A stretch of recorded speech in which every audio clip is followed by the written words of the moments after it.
What's up, everybody? Taking a look at some college basketball rankings, specifically as it pertains to Kenpom rankings. This is basically the Bible of statistics in college basketball and very indicative of March Madness performance. Let's take a look at the week of February 11th, what the rankings look like.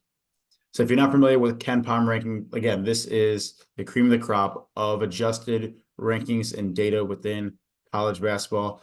Kenpom ranks each team by this adjusted EM column, which really just is rankings for each team. And what goes into that are a variety of metrics. Most importantly, adjusted offensive ranking, adjusted defensive ranking, adjust strength of schedule, and really who your opponent is and who you're playing. So it's not just about how many points per game you're scoring, but it's taking into account your opponent that you're playing and how that skews the data and how that makes your team look better or worse week in and week out.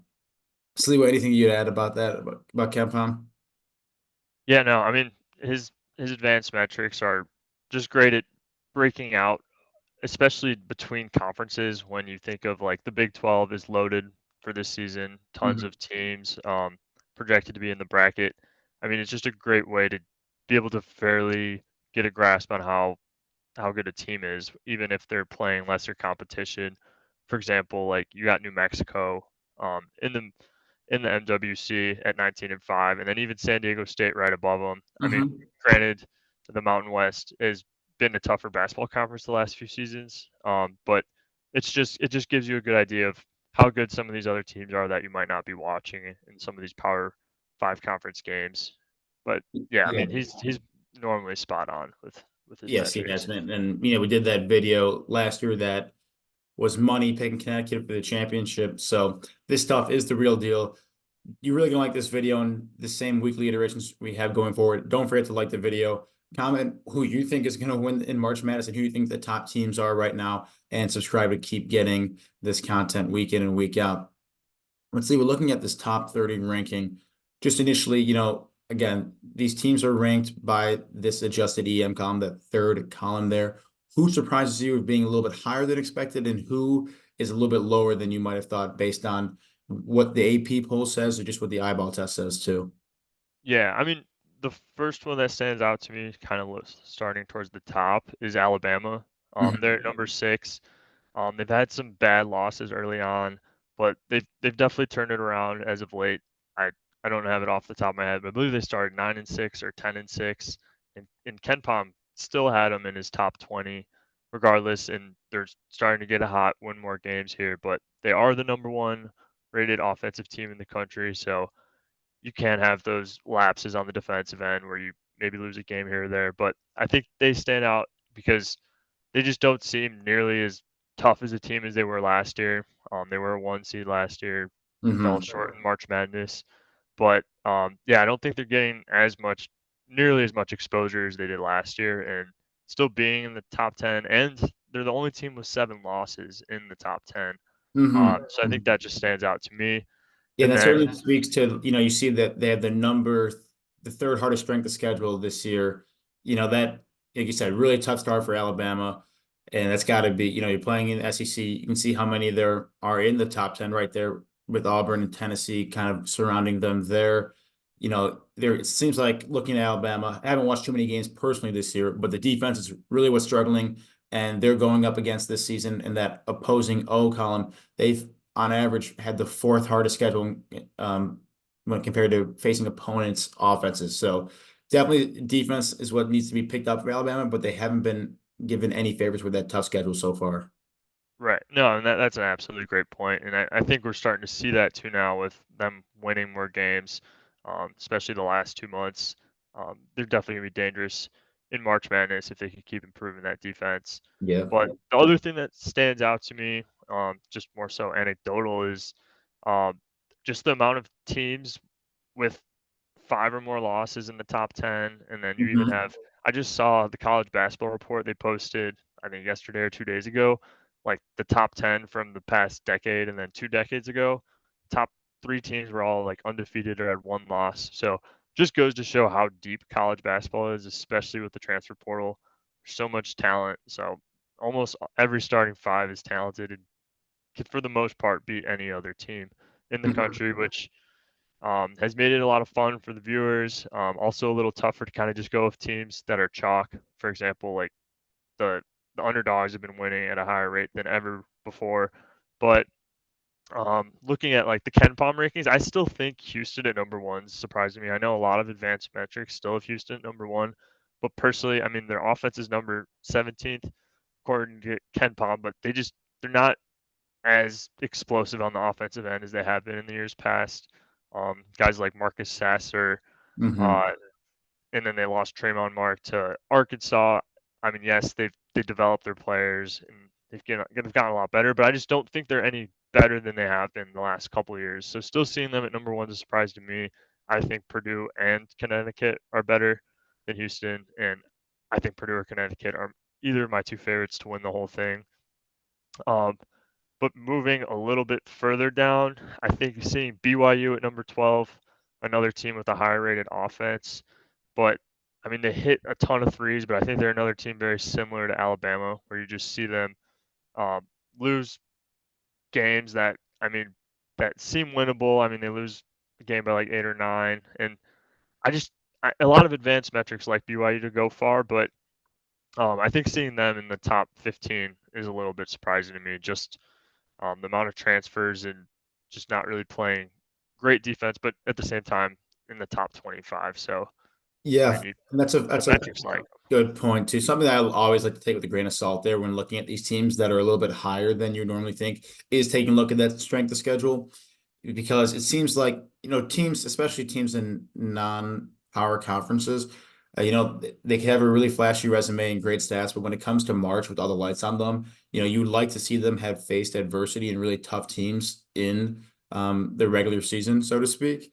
And when you're seeing like a 71st ranked strength of schedule, that's a knock in my mind for BYU. Like when they go up and play against teams that are in the top 10, top 20, what are they doing then? And that's something I always like to keep in mind when filling. Like I definitely use Kenpom when filling out my March bracket, and I'm gonna put ranked BYU a little bit higher in my mind now that I see that Kenpom has them at 12. But I'm taking that with a grain of salt, knowing that their strength of schedule isn't the best, and when they go against like a bona fide blue blood, even if BYU ranks higher like they do for Duke, like I guess Duke's um, strength schedule is not high, but if it was Kansas, I'd give Kansas the edge there because I think there's a lot to be said about playing a tough schedule and going through adversity in the regular season.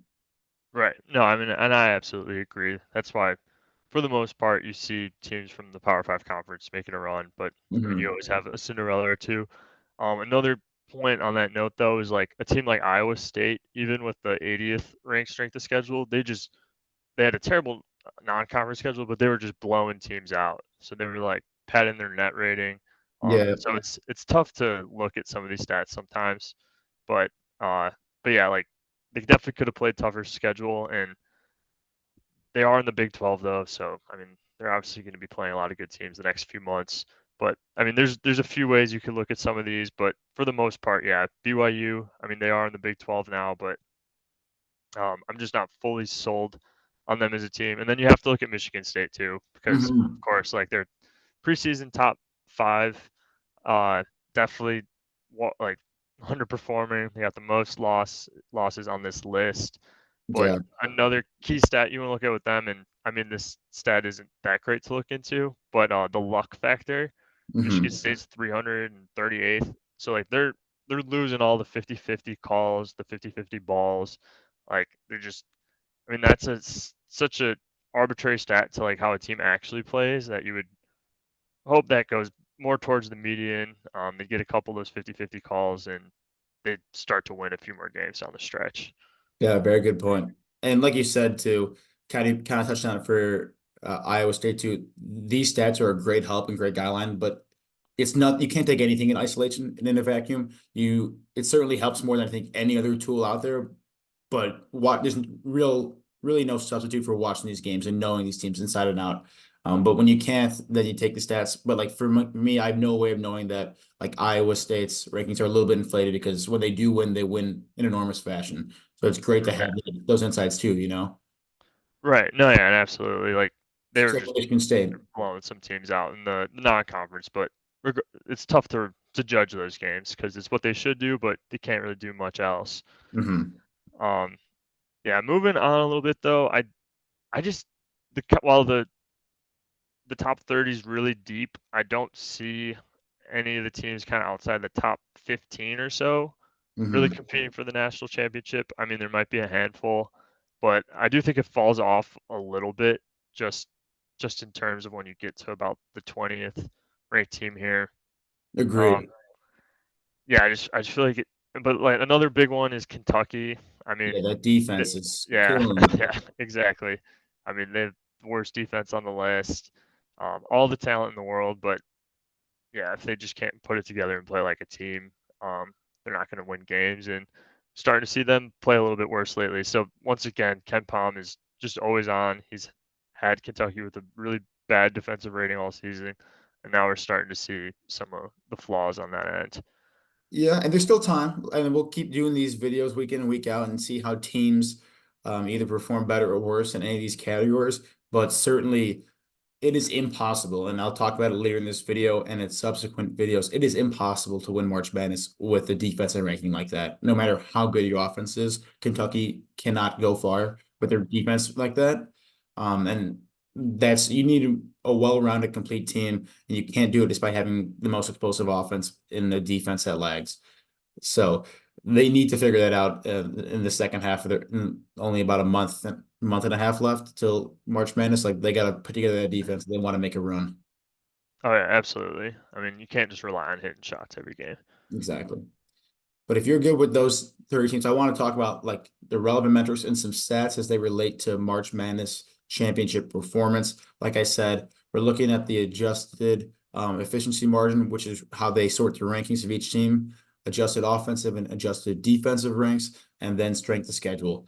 To putting all four of these combined so we correctly narrowed down seven potential winners last year, UConn being one of them. I'm going to keep doing this week in and week out to get an idea of who should be on my radar for March Madness, who should I be setting far in my brackets, and who should really I be circling as prime for an upset, more importantly, because that's really how you win March Madness. And looking in the past 20, 25 years, the max rankings, no team has ever won the national championship being ranked outside of the top 25 in Kenpom. And of those teams, no team had a worse adjusted offensive ranking as 37th in college basketball. And for defense, no one is ranked worse than 38th in college basketball. So that goes back to my idea of being a well-rounded team. Those are the very maximum your team can be ranked if I think you have a chance to win. If that's what Ken Stats says. And strength of schedule, again, I mentioned that earlier in the video. Teams with the strength of schedule outside of 45th in the league have not won the national championship yet. So, stats are meant to be broken, and so are records. But this is a really good general guideline when looking at who to take in your bracket, who to win all the way. So again, we're looking at top 25 teams. We just mentioned Kentucky. We're in their defense rules them out anyways, but teams outside of top 25 have not won. Anyone below Texas, we can theoretically rule out. No, I want to caveat that with this list is going to change each week. And what I'm talking about is the final rankings, but I like to get a quick check in as we quickly approach March to see where these teams stand. So you're looking at the top 25, and you can even go more, even top 20, kind of like you mentioned. But 2015, that was all the outliers in this, or a lot of them are like these UConn teams in 2011, 2014 that kind of defied and made some really nice runs in March. But for the most part, you're getting these teams that are in the top 20, top 15. And if I look at the stats even further, on average over that last 25 years, a team that is ranked within the top 3 or 4 in Kenpom rankings has won. That's what the average is. Median 2.5. So if you're picking a team to win, very more than half the time is going to be whatever team is ranked in the top 4, even 5. You want to be crazy in Kenpom, and that's a really safe bet going forward. Last year UConn was a 4 seed, but they were the fourth best team in Kenpom. So that's stuck with this historical average. And again, really not looking your sights at anything outside of top 25. Yeah, no, I mean, I completely agree with that. And then just one thing to add, because you mentioned that UConn squad, making that run kind of a little bit on the outside looking in. Hmm. And you've mentioned this before, but in March Madness, you want to rely on great guards, and they have Yep. Kemba Walker. Um, I'm totally Shabazz blanking now. I know Napier. that, yeah, Shabazz Napier, that's what I was looking for. I know they had Jeremy Lamb at some point, but Mhm. yeah, they had some really good guards that took over in March. So that's just another kind of key that you might want to look for some of these teams that make a run. To add to that, Florida Atlantic last year, Yep. Yep. all great guards shooting threes, and then even Miami, just a bunch of guards shooting threes. So that's kind of what you want to look for in your outliers, Yeah, it at least certainly generally. seems like maybe not to your point, maybe not take a team to win it, but if you're looking for a team to, outkick their coverage and shoot up a little bit, maybe take a team that certainly look at a team with guards that are their predominant scorers and best players in the team. I like that point a lot. I mean, and the thing there too is it's just the highest volatility. I mean, if you're missing your threes and you're not getting your easy looks in the paint, like you're probably going to lose the game. But Hmm. you also have the ability to beat anyone, and that's why I almost steer a little bit away from a team like Alabama or BYU that are higher rated, but they are more volatile. I mean, Yep. it's Yep. just it's I don't know. It's like more so finding the value. Like if you're going for a higher pick, or do you want to take more volatility, or do you want to get that from a lower seed?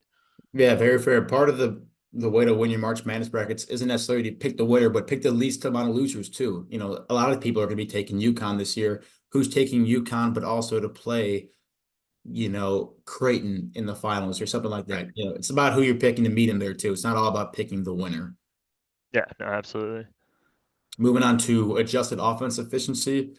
You're looking at this again and bringing out the same kind of stats. On average, teams around 6.5, like the sixth or seventh best team in the country in terms of adjusted offense. The median is at 5. Again, what really stands out to me, what I want to look at in terms of honing in what teams I'm going to pick, the max ranking is 37th. So Iowa State, they're ranked 45th overall in offense. I'm not taking them. I can't. It would defy all logic. And maybe it happens, but it would really be an anomaly. And I think 20, 25 years of Kenpom data is sufficient enough for me to rule them out. Same thing with a team like San Diego State, who did make a great run last year, but eventually, ultimately, if your offense falls flat, in general, overall in the regular season, it's hard to win 5 or 6 games in March and then be victorious. So that's Yeah. something to keep in mind too. Any team on here that surprised you of having either a poor offense or a better offense than expected, and teams that you might now have to rule out? Or yeah, I mean, first just going off your point with San Diego State, falling short in the championship game, where it was probably one of the more boring matchups. I mean, for a Yep. great March Madness, the championship game was not that highly So anticipated. But yeah, more often than not, not being able to score the ball is going to catch up to you down the stretch. But a big one that stands out to me is Kansas at 32. Um, mhm. and they definitely do have a little bit worse of an offense. I mean, Jalen Wilson was their go-to guy. They also had Grady Dick, sharpshooter.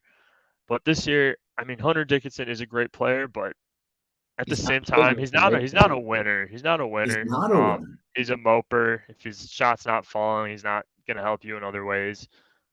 He's a front runner. So you got that kind of that you're relying on. And then on the other hand, Kevin McCullough, who's a great player, super senior, transfer from Texas Tech, been at Kansas a couple seasons, has developed his jump shot, but he's not a Jalen Wilson. He's not a star player that you can rely on to get you a bucket. And I just think this Kansas team, I mean, I haven't thought about it enough because I mean, you think of Kansas, you just think blue blood, one seed type of team, but their offense is absolutely not at the level that it has been in the previous seasons. Agreed. They've been a little sluggish, and you'd think Kansas, with their ranking, again, their pedigree, that they're kind of a shoe-in to go to or at least be considered to move real deep in March. Right now, they're not looking prime to do that. Again, still time in the season to figure it out, but as of right now, not there. Before I move on, sorry, any other team you wanted to mention? I mean, Baylor at number 7 is just classic Baylor. You're gonna get the same thing from them every year. They're Yep. top 10 in offense. Their defense is not quite there, or at least not every single year, but the last couple of seasons since the tournament That's their championship. identity. Yeah. But yeah, I mean, just there's a team to always be careful of because they're so volatile on that offensive end. Yes, they have a great offense, but they pair it with a not so great defense. And then, I mean, the other ones aren't too surprising. I mean, San Diego No. State hasn't been a great offensive team. Um, and neither has like St. Mary's. But I do think Wake Forest is a team to watch out for. I know they just lost to Duke by like double digits in Cameron, but I mean they got some talented players, and that's another team that can hit a lot of threes. I mean Wake Forest hasn't been really in the conversation the last few years, Yeah. so they're just a team to watch out for. They've been getting guys back throughout the season. It was a few months ago now, but I mean, time to build that chemistry. I wouldn't be surprised if they improve their rating down the stretch. Yeah, yeah, and I'm with you too. Not a ton of teams that were surprising that we ruled out for this offensive ranking. I think though, it's a little surprising to me some of the teams that you would now rule out with the defensive efficiency ranking. I think in my mind for winning March, this is almost more important. The numbers don't say it, is the winners are on average about the eighth best team defensively, median seven. But I think defense matters so much in college basketball, in any sport. Like you need to be able to stop other teams when you inevitably go up against a great offense. Max ranking here of 38, that eliminates teams like Alabama, who are, a little bit surprising that they're number six, like we mentioned, but the best offense in the country, even it's not going to cut it when your defense is 76th. Illinois outside of that range, I don't think many people had them going far. I don't have them going far, but um, they're out. Baylor, who you just mentioned, great offensively, but their defense isn't going to cut it. Teams like Florida and Kentucky in the SEC, um, that defense is going to kill you, even if you have some of the best offense in the league. Your defense really needs to step up at March, and those teams don't have it. Yeah, no, and I agree. I mean, some of these teams we already hit on, but I think Auburn at number 4 is just I mean, they've been good the last few years, but that's a big upgrade for them. And Yes, it they're has. a fun team. They got two basically platoons. They run like 10 deep, so they could just run. They can foul basically as much as they want because they have the depth to do that. Hmm. So yeah, I think Auburn's defense is pretty legit. And then, but I think a surprising one to me is North Carolina. I mean, getting rid of Caleb Love was an addition by subtraction. I mean, he's still a good player. He's playing well for Arizona, but But for that their team, chemistry just blew up in North mhm, Carolina, and then them adding Harrison Ingram. I mean, they're legit. I really For like them this year. I really like what I'm seeing out of them. And yeah, having like a veteran dominant big man that really helps you so much in March. Like, well, yeah, that's kind of where I was getting. I mean, Baycott. I mean, he's a great player. He's double double machine, but I always just think of him beast on the glass and then also on the offensive end, just kind of grinding his way to points. But I was surprised to see them at number 6 on the defensive end. But yeah. they're playing great team basketball, and I think they're an absolute threat to, I mean, as well as any of these other teams. Very much so. I think they're legit. And well, so I like those stats.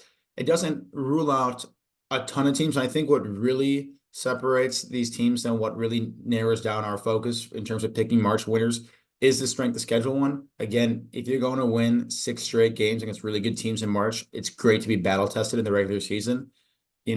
The median is 7, the average is 13th, but the max ranking is 45. So some shocking teams here really do start to fall out when using this as a filter. The number one team, Houston, is now out of it. Connecticut, UConn is out because of the stats, Lewa. Like I won't be picking UConn to win my bracket if their strength of schedule does not improve past this 45 mark. We mentioned Auburn. It's Iowa State. It's crazy that some of these top teams, by this stats, it's never been done before. They would be the first of their kind to do it. And I think Connecticut is and UConn is certainly a team that if anyone's going to break it, it's them. But it's really scary, and it hasn't led me wrong last year in the years that we've been doing this. And this is what really starts to hone down the list of potential winners. And a lot of teams drop off here because of their strength of schedule. Right. I mean, we do need to see kind of how it progresses. That's I just feel like UConn playing in the Big East has to end up with a top 45 strength of schedule. Maybe not. likely they will. Likely they will. But if Um, it doesn't, then it's almost a kiss of death for them. yeah, but no, I mean, I do think it's a good point. I mean, especially with Iowa State too. Like, yes, they're playing a loaded Big 12, but do they pay down the stretch for not getting some of those non-conference games in on neutral courts?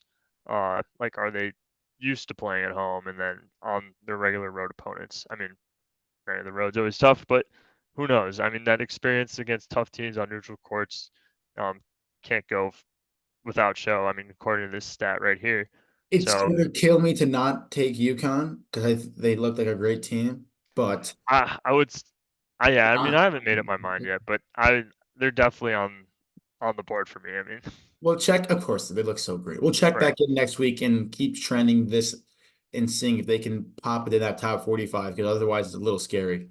I think one team on there, number two, Wisconsin. I mean, Yeah, yes, they're 16-8 still, but I just I don't think they're gonna have it this year. I mean they've already been falling apart the last 2 weeks, but yeah, we'll see how they trend, but it's funny because Wisconsin, they're just fall out of the teams that can make the criteria with that 40 ranked defense. But that's crazy too. last year, but that doesn't mean you shouldn't take them to go far. I definitely like go back and watch our video last year, Sliwa. Like the teams that we highlighted here of teams that could win. Creighton was one of those teams that, no one really thought Creighton was going to win. But they went far. They really, I mean, what did they do? They lost to San Diego State in the Final Four, or the Elite No, Eight. that So they was must like have been K State. elite. Yeah, I think they're in the lead eight They for sure. made it very far. UConn, who again was the 4 seed, had them as a potential winner. So right now, of these teams, like I said it before, maybe not on a video, but I really like Purdue this year with how great they were last year, and really getting their guards a little bit of experience to help around Zach Edey. That number one strength of schedule, number one offense, really solid defense, almost a near unstoppable big man. It does concern me that Yeah, they got bounced right away last year, so they're not March battle tested as much as I'd like them to be, but they're certainly in there. Arizona, Tennessee, North Carolina. I love both those teams. Um, Historically, I feel like teams whose offenses are worse than their defenses don't do the best, and that's got like Tennessee usually goes far, but gets bounced around the Sweet 16, Elite Eight because they can win some tough games for their defense, but when it comes time for their offense to step up, they fall out a little bit. Interestingly enough, Marquette early exit last year against Michigan State as a 2 seed. They're up there with a tough strength of schedule and a well-balanced team offensively, defensively. Kansas still can do it. Their offense is just on the edge there. And then you got Michigan State and Creighton still in the mix. So I don't think Michigan State anyone being in the mix is crazy. isn't that crazy? And I don't think anyone is looking at this and saying, okay, I'm going to take Michigan State to win it. But certainly looking at this, you should take them to make it past the first weekend with this. If they're eligible by Kenpom to win the national championship, you have to be betting on these teams. It paid off for me last year. If you'd listened to it, you very likely could have taken Connecticut. You would have taken a team like Creighton to go far. I'll have to go back and check and see what other teams are on that list. But there were some more importantly notable teams like there are this year that so far are excluded from it. So I think this is a really good metric and litmus test of who do I want going far in my March bracket. Yeah, no, I mean for the most part, other than leaving Connecticut out, I agree with it. Like I want Connecticut to get into this criteria. I really want Auburn too because I like I've always liked how they play their style of basketball. I think it's really conducive to a March run. They just haven't been able to put it together. If they can get battle tested here in the last month and a half, then I'm gonna like to see what they can do too. Yeah, no, I mean, yeah, I like Auburn a lot this year too. It's just their depth is unmatched with any team really. But yeah, I mean Tennessee's a little bit different. I mean, you just made a couple points. Like their offense, that the one difference with Tennessee this year, they might not have as many options to go to offensively. Hmm. But they do have the transfer Dalton that averaging, I don't know how many she's averaging, but he's a threat to put up over 20 any single night. So he's a guy they at least have that they could give the ball to and kind of rely on for a They bucket. haven't had that in the past, and Right. they've never had it coming into March from recent memory. They've never had an offense ranked this high. Like if there was going to be a year for Tennessee to really make something special I happen, think, yeah, it's they're a now. real threat. I like them as like, yeah, a slightly under the radar team. I mean, they're still top 10. Mhm. But the other thing with Purdue, and like I know people are afraid to take them because the early exits, but getting Lance Jones is such a difference. Like they didn't have the second guard. Oh, jeez, I'm choking. Oh. You're gonna have to take a watch. Okay. I'll keep going with Purdue because what really pops out to me is their strength of schedule. Number one in the league in terms of strength of schedule, playing in a tough Big Ten, but also a really tough out of conference schedule. They're opposing off. They have the 13th best defense, and that's because, and it could even be higher if they weren't playing on average the best offenses in the country day in and day out. And then it's not like the teams they're playing either are slouches on defense. On average, they're facing the third hardest defense on the floor each night too. So, this is a team that was a number one seed last year. They're coming back with the college player of the year in Edie. He's gonna be he's gonna be the real X factor of which is no surprise to anyone. But if he can handle it's the mental endurance. If he can handle that in March, I think this team wins. Yeah, no, exactly. And what I was trying to say was, against Fairleigh Dickinson last year, I mean, who starts a team with a couple of guys under 5'8"? They were able to pressure them, and just being that small threw them off. But adding a guy like Lance Jones from the transfer from SIU, now you have another point guard on your team. Like that was what they were missing. They're missing that extra guard, just another guy to rely on. Braden Smith's a great point guard, but he can't do it all. He's a little bit undersized. Throw another guy in the mix like Lance Jones, and then you got Lawyer as your third option. Now I think they're prepared for the pressure teams could throw at them. Yeah, that was definitely, like you said, it didn't, you saw it in the regular season, and it was extremely apparent against a 16 seed that if you put pressure on the guards, that's what's going to happen. And that's back to our point earlier. That's why you need good guards because you need a guy to get the ball past half court. And if you can't do that, then it doesn't matter if you're the best big man in the country as well. So you need that balance. Ideally, I think, your best player on average are the guys handling the ball more often than not. But when you get a guy as dominant as Zach Edey, that's okay too. So we'll keep an eye on this, Lee. Well, I'm intrigued to see how teams, especially UConn, like when we do this video next week, the first thing we're going to be looking at is what's UConn's strength of schedule. Like, are they in that realm of possibility? So we'll come out with this video again next week and keep track of risers and fallers, and keep an eye on what teams, according to Kenpom, actually have a real chance to win March Madness and backed by historical stats as well, which are very in depth. Yep, love it, Woj. I Sounds think that good. was great. I mean, I'm really excited to see how things change and shake up after next week. But until then, guys, we'll talk to you later. Have fun.